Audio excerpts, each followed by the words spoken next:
It was supposed to be a routine interview, a simple appearance to promote his latest film, a political thriller that critics were already calling his most powerful role in years. Denzel Washington, one of the most respected and admired actors in Hollywood, had agreed to sit down with George Stephanopoulos on Good Morning America in the spring of 2025. What followed was anything but ordinary. The studio was buzzing that morning. The producers were preparing a live segment, expecting the usual calm, charismatic Denzel. The makeup artists whispered about how he hadn't aged a day. The camera crew joked that even the lights seemed to soften for him. But there was tension beneath the surface. The film Denzel was promoting dealt with themes of systemic corruption, media manipulation, and government hypocrisy, and it hit too close to home. The lead character, a high-ranking official turned whistleblower, bears a striking resemblance to certain real-life figures, including politicians,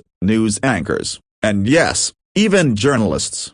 Denzel entered the studio calm, dressed in a simple black suit, no entourage, no drama. George greeted him with the kind of professional smile viewers had seen for decades. They sat, the cameras rolled, and at first, everything seemed fine. George opened with the expected questions. "Tell us about this character. What drew you to the story?" Denzel answered thoughtfully, speaking about integrity, truth, and the responsibility artists have in times of political unrest. But then George shifted the tone. He said, "Some people are saying your film is a little too on the nose, that it's more of an attack on the press and political institutions than a work of fiction." Was that intentional? Denzel paused. And in that pause, the air changed. He looked directly at George and said, "You mean to ask if I'm attacking you, George?" There was nervous laughter off camera. George chuckled and tried to recover. "No, I'm just saying it's very pointed. Some people feel like they're being called out." Denzel leaned forward. "Maybe they should. Maybe if you feel called out by a fictional story,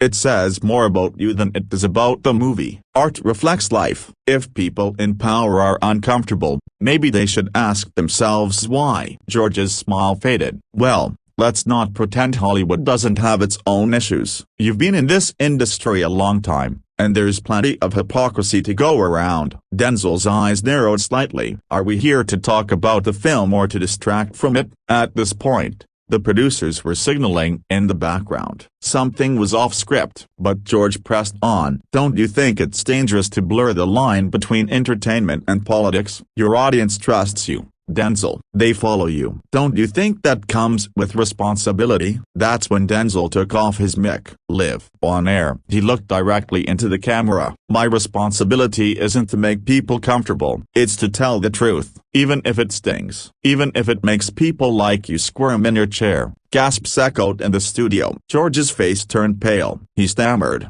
trying to salvage the moment. "I think we're getting a little off track." A broken bar. But Denzel stood up. "No, I think we're finally on track, and some folks don't like where it's headed." He walked off set, live, in front of millions. Backstage was chaos. Producers scrambled, assistants whispered into headsets, and George sat frozen in his seat, not knowing what to say next. The show cut to an emergency commercial break, but the damage was done. By the time the show returned, social media had already exploded. Within minutes, #Denzel Washington and #Good Morning America were trending worldwide. Clips of the walkout flooded every platform. Commentators, celebrities, and journalists were split. Some hailed Denzel as a hero speaking truth to power, while others accused him of being unprofessional.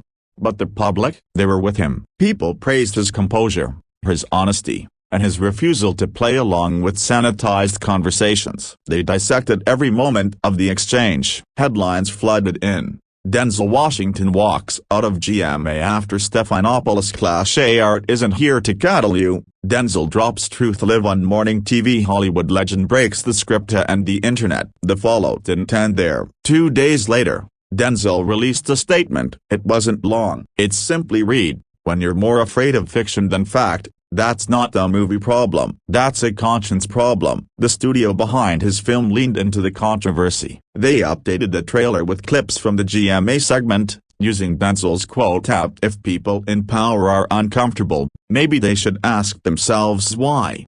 Ticket sales soared. Meanwhile, The producers at Good Morning America faced internal review. Quiet rumors circulated that certain segments were being vetted more strictly, that George had received pressure from higher-ups to go after Denzel during the interview. Whether true or not, the whispers only added fuel to the fire. Denzel, for his part, kept it moving. He appeared on smaller platforms, independent shows, and podcasts where the interviews were real, thoughtful, and free from corporate scripts. In one such interview, he said, "You can't claim to report truth and then panic when someone tells it to your face." And George, he went quiet. For nearly a month, he avoided public commentary about the incident. But eventually, he made a statement. It was short, controlled. "I've always respected Mr. Washington, and while we disagreed on air, I believe these conversations are important." But the public wasn't convinced. Some said George got too comfortable. Others said Denzel simply said what most were too scared to say out loud. In the end,